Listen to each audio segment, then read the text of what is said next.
Okay guys, so in this video, we are going to look at 4 past papers. Paper 1, Afrikaans paper 1.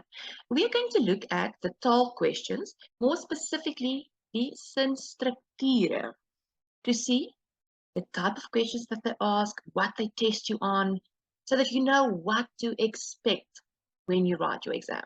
Okay, so the 4 papers that we are going to look at is a November 21 and a May 22. And as you can see, they have the same vibe. The question starts with a strokie spread up here, the same here. And the first 2 are in order. Here they have a tense one, and here the ontkenning, and the same one over here. However, they do not all look like that. And this is not the exact structure. So that's why we're looking at a November 21 and a May 21 one as well. See, it's different. There's no strokie spread over here and here. And actually, it's not in the same format and order. So the reason we look at 4 different ones, obviously, is that you do not expect just a certain type of question or order or certain type of paper. And then when you do not get the same one, that you are confused or stressed in the paper. Now, I did mention in the title that I'm going through IEB papers. So that doesn't mean if you're not IEB that you cannot gain from this, or you might not get the same questions. However, the format is different. In an IEB paper, the question 8, the whole question 8 is just sinstrukture, meaning voegwoorde, lydende, bedryvende, indirecte rede, stuff like that. And that's what I'm going to be focusing on.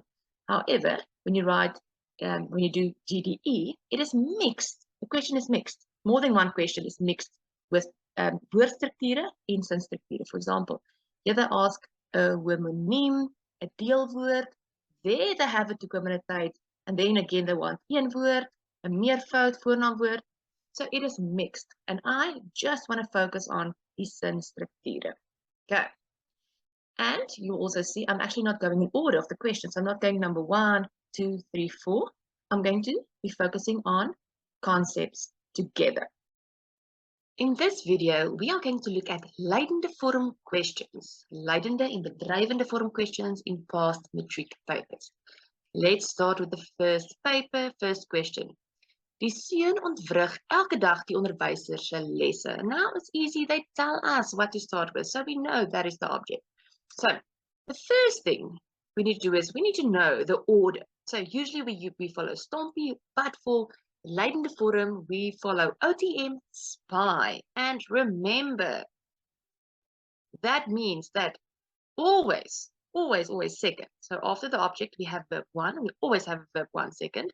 And then after place, we have verb 2. However, we make it past tense, so it gets a g in front of it. And then very important, with subject, we put deur. It's always deur the subject. And then, if it is a future tense verb, it will get a woord at the end. Okay, so let's look at our sentence here to see what tense the sentence is so that we know what will be our new verb. So there we have the verb ontwrig. Okay, so we can see it is present tense. So our new verb here will be a present tense verb. Now we need to check, because we know what we're going to put here. Now we need to check for a time or a manner or a place. So let's see, do we have a time? Yes, there we have elke dag. Do we have a manner? No. Do we have a place? No. Okay, so see if you can do the sentence. There it is. Die onderwyser se lesse word, okay, because that is our new verb, our lydende vorm verb, present tense, word elke dag, we have a time there, deur die seun ontwrig. So, see, they are testing here. Remember, you are now older grade, grade 11, you're grade 12, and they're making it a little bit difficult. So, yes, the verb at the end needs to be in the past tense, and it needs to get a g. However, ontwrig, ont is one of those verbs that if it starts with ont, it does not get a g. Okay, so we need to check for that. Okay, let's look at the next one. It's also from the same paper. Die seun sal die huiswerk netjies by die huis inhaal. Okay, we know we're going to start with the huiswerk. Let's look at what tense it is. There we have sal, so we know it is future tense. Let's look. Do we have a time there? No. Do we have a manner? Yes, netjies. Do we have a place? Yes, by die huis. And look at our verb over there. Inhaal. Jy haal iets in. Inhaal. It is a skynbare werkwoord. So, do you know what to do with that when you have to put that into the past tense? Okay. Pause the sentence and see if you can do it. Die huiswerk sal, because it is future tense, netjies, because our manner, deur die seun, our subject, by die huis, our place, ingehaal word. Okay, do you see? We still put our ge there in between them.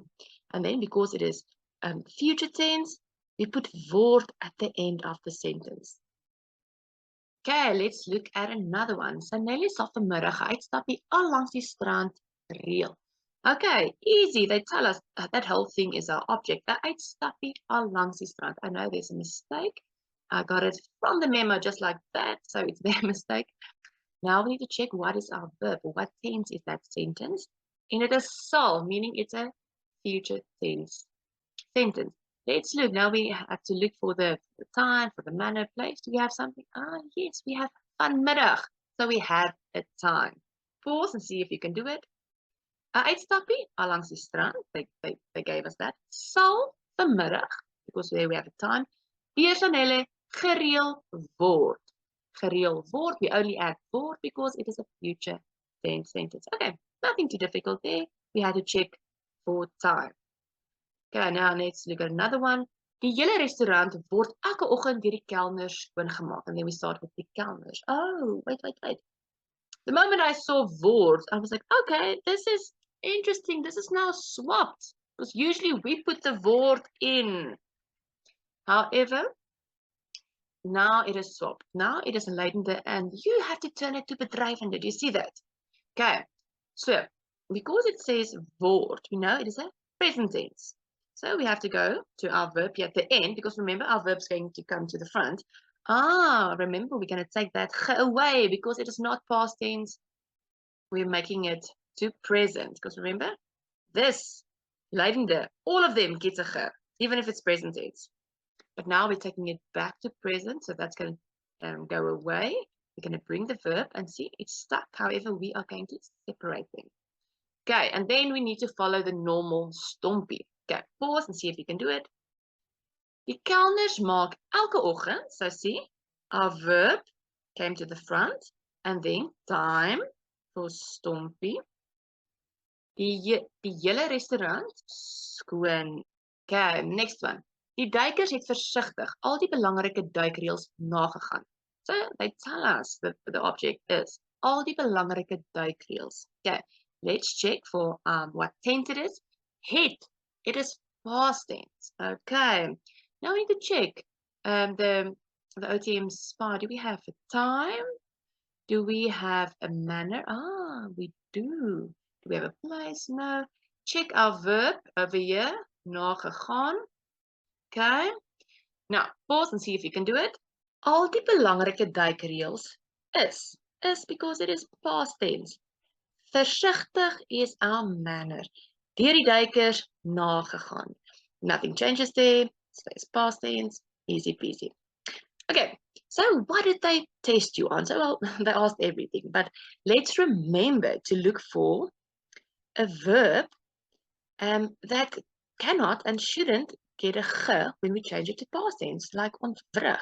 Remember there are other words as well, like her when it starts with a her and so on. So make a note to go through those words so that you know when you see one, I'm not going to put a ge with this word. Then when you have a verb like this, 'n skynbare werkwoord, to remember to put the ge there in between them. And because it is future tense, then it will get a word at the end. They like to ask future tense sentences. They ask quite a few. And then the last one with basically all these sentences, we have to check for a time and a manner that is before the deur die subject and place that comes after the deur die subject. Okay, guys, I hope that this helped you. Please have a look. I have many other videos where I look at past papers in order for you to see what they ask and to be prepared for your exam. Good luck.